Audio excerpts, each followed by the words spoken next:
Dans ce troisième épisode des chemins de la frugalité, on va parler de savon liquide et de savon liquide à la potasse. Et je vais notamment vous expliquer comment fabriquer votre propre savon liquide en 7 étapes.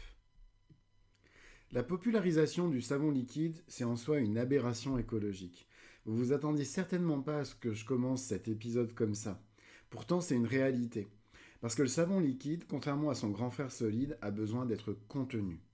Et tous ces contenants en plastique, dans 99% des cas, terminent à la poubelle une fois le savon utilisé. Ce savon liquide, on le trouve dans toutes les pièces de nos maisons. C'est aussi bien notre gel douche que notre liquide vaisselle. C'est d'ailleurs pour cette raison que lorsque j'avais ma savonnerie, j'ai toujours refusé de vendre du savon liquide, pour pas favoriser la prolifération de déchets plastiques dont notre chère planète a vraiment pas besoin. Néanmoins, fabriquer soi-même son savon liquide peut être une excellente solution et ça s'inscrit pleinement dans une démarche frugale.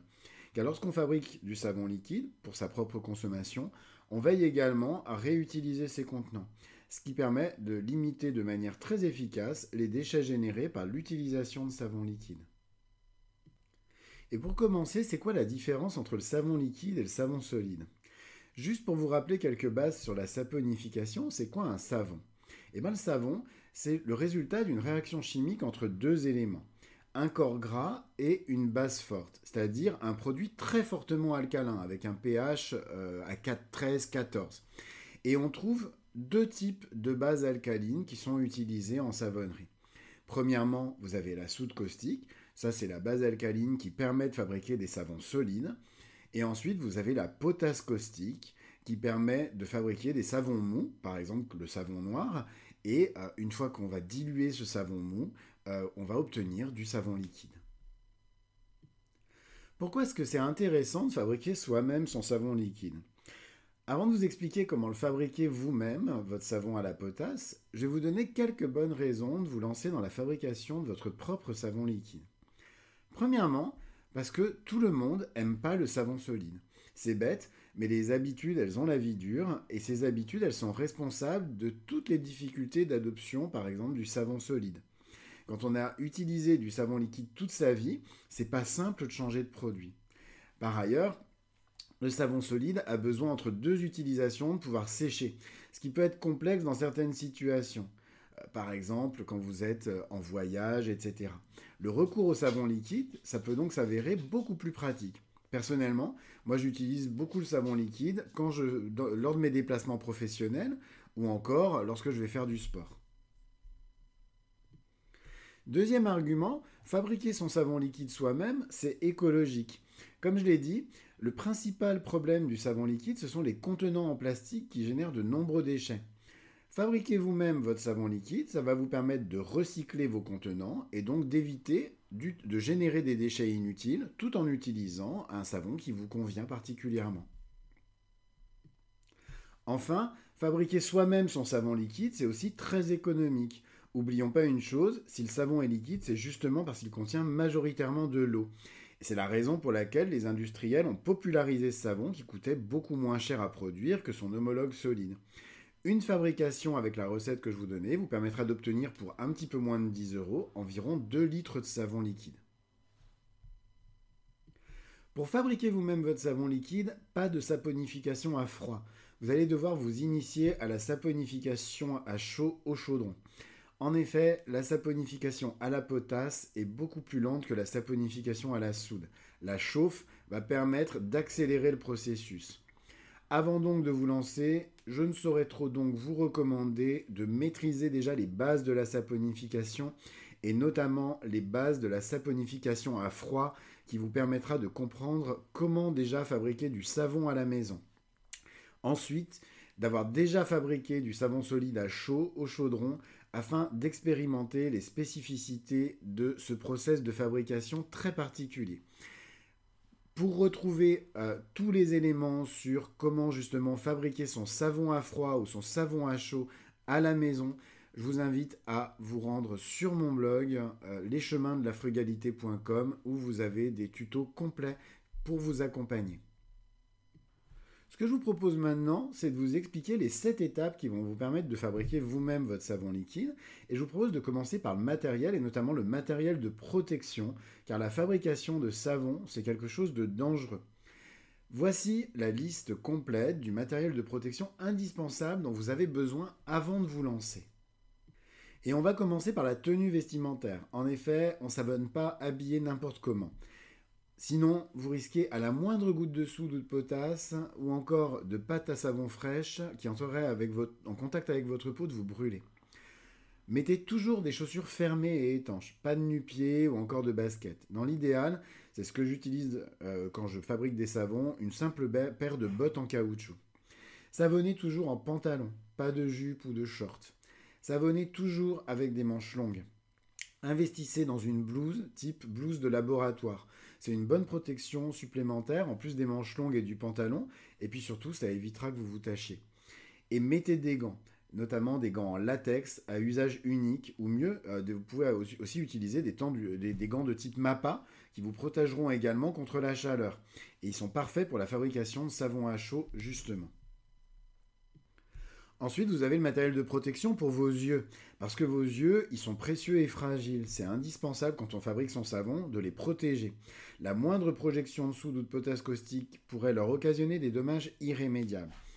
Donc utilisez des lunettes de protection que vous trouverez très facilement dans les magasins de bricolage. Si vous portez des lunettes, celles-ci ne vous protégeront pas suffisamment. Il faut que vous portiez des lunettes de protection couvrantes, c'est-à-dire qu'elles vous protègent aussi bien sur les côtés que sous et au-dessus des yeux. Vous allez avoir aussi besoin de protéger vos voies respiratoires. En effet, au moment du mélange de la soude ou de la potasse avec l'eau, on observe un dégagement de vapeur qui est particulièrement toxique. Ces vapeurs, elles peuvent endommager votre système respiratoire, là aussi de manière irrémédiable. C'est pour cette raison que vous devez vous équiper d'un masque de type masque à gaz à cartouche. Ça va vous permettre de réaliser votre lessive de soude ou votre lessive de potasse en toute sécurité. Et enfin, parce qu'il n'y a pas que le matériel de protection qui compte, il faut aussi veiller à savonner dans un endroit tranquille, même s'il s'agit de votre cuisine. Bref, pas d'enfants dans la pièce, pas d'animaux non plus. Aérez la pièce, notamment si vous fabriquez vous-même votre lessive de soude ou de potasse.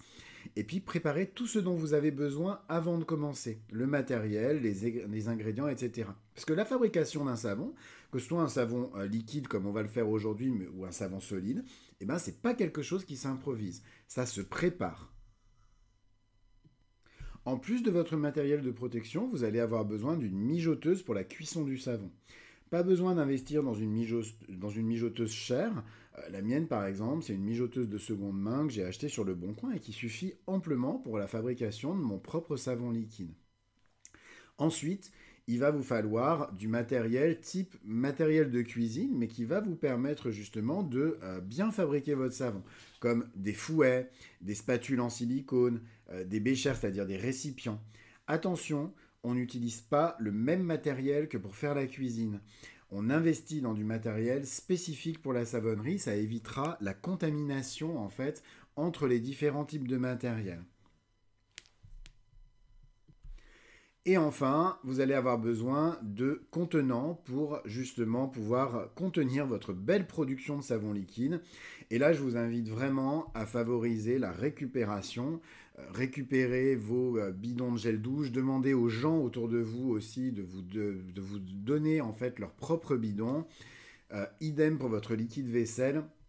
Bref, favoriser la récupération, c'est inutile d'acheter des bidons supplémentaires, ça va ne faire que favoriser encore l'accumulation des déchets. Maintenant qu'on a réuni tout notre matériel, je vous propose de passer à la deuxième étape. Et dans cette deuxième étape, on va peser nos ingrédients, à savoir notre huile et notre potasse. Et je vous propose, pour bien démarrer dans la fabrication de savon liquide, ça ne sert à rien de partir dans une recette complètement alambiquée. Donc on va démarrer avec une formule très simple, à savoir 80% d'huile d'olive et 20% d'huile de noix de coco. Afin de bien calculer les quantités de potasse caustique et d'eau dont on va avoir besoin, on va utiliser un calculateur, à savoir SoapCalc, qui va vous permettre, en fonction des quantités d'huile que vous souhaitez saponifier et du surgras que vous souhaitez, de déterminer de manière exacte la quantité de potasse et d'eau dont vous allez avoir besoin. Ici, on va saponifier 1 kg d'huile avec un surgras à 8% pour obtenir un savon doux pour la peau. Pour notre lessive de potasse, on opte pour une concentration à 30%. Un point d'attention, la potasse caustique que vous trouvez en droguerie sous forme d'écaille est rarement pure. Elle est en général pure à 90%. C'est une option qui est prévue par Sopcalc. Il faut donc bien faire attention à bien cocher les cases suivantes.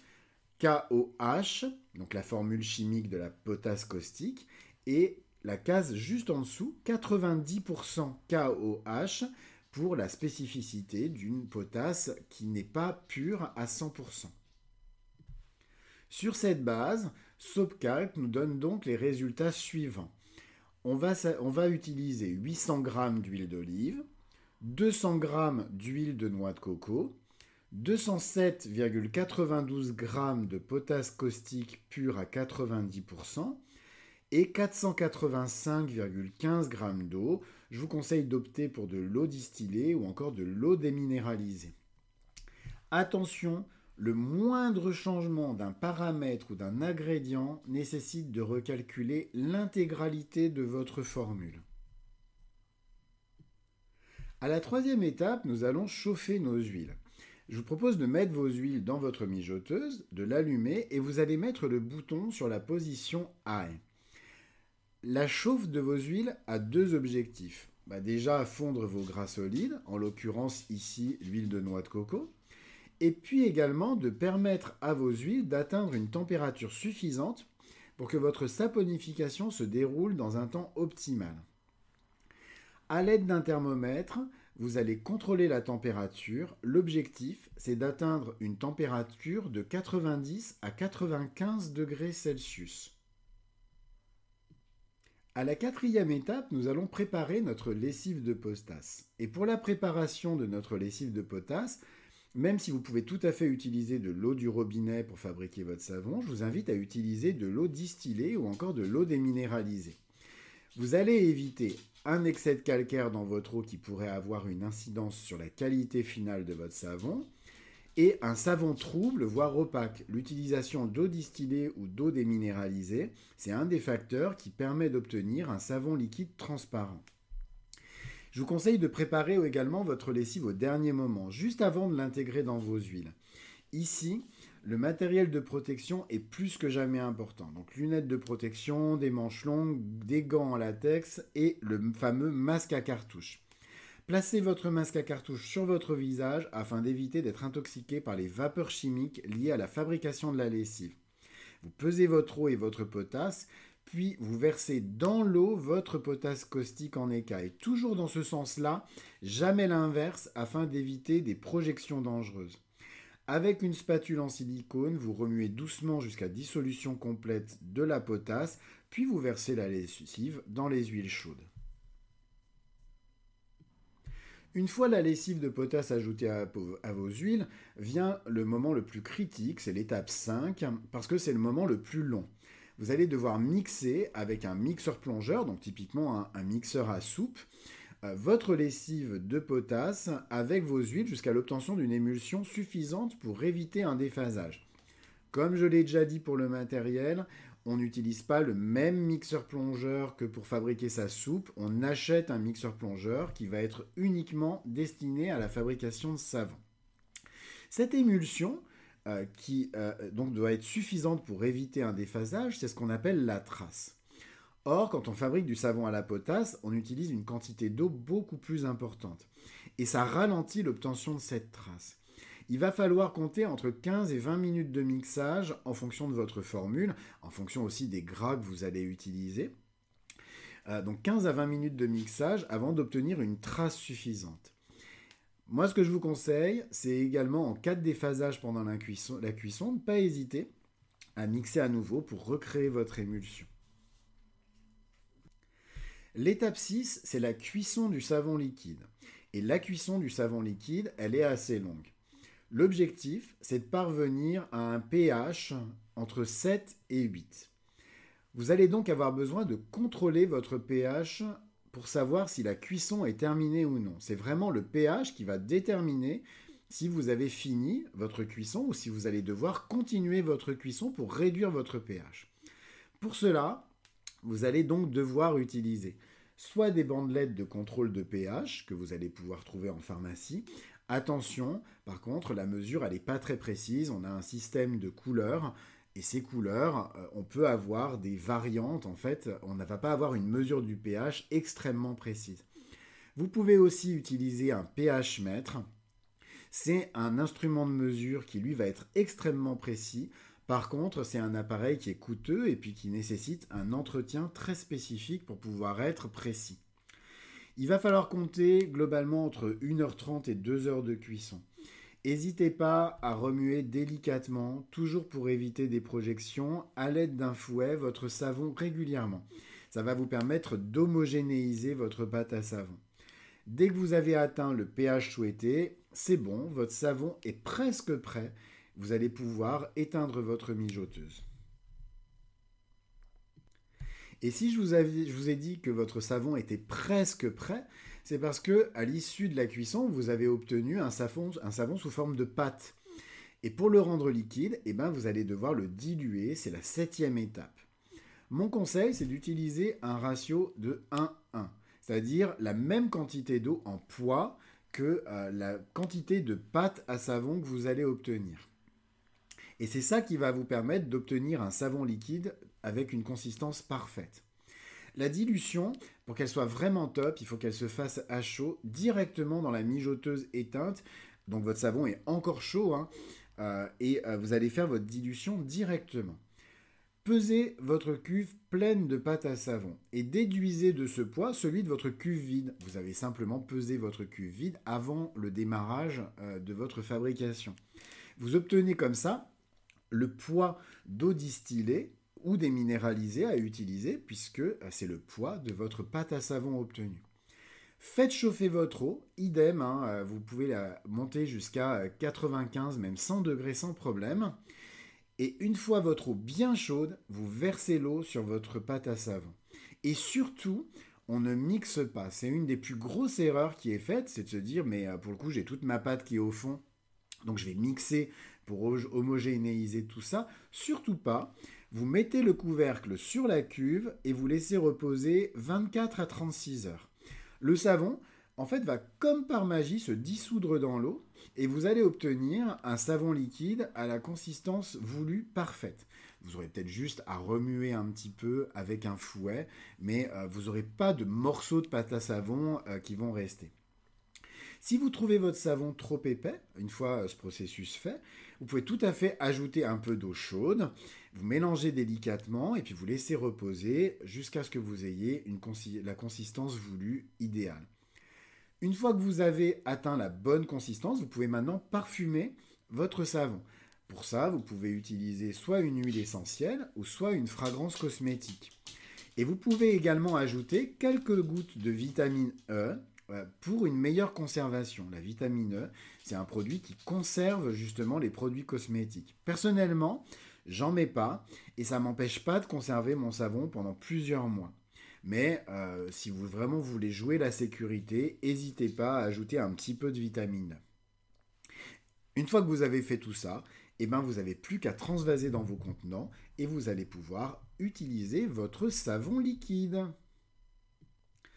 En guise de conclusion, puisqu'on arrive à la fin de cet épisode, je vous dirais que la fabrication de savon liquide, c'est un process technique qui ne s'improvise pas. Et ça nécessite d'avoir de bonnes connaissances en saponification, à froid comme à chaud.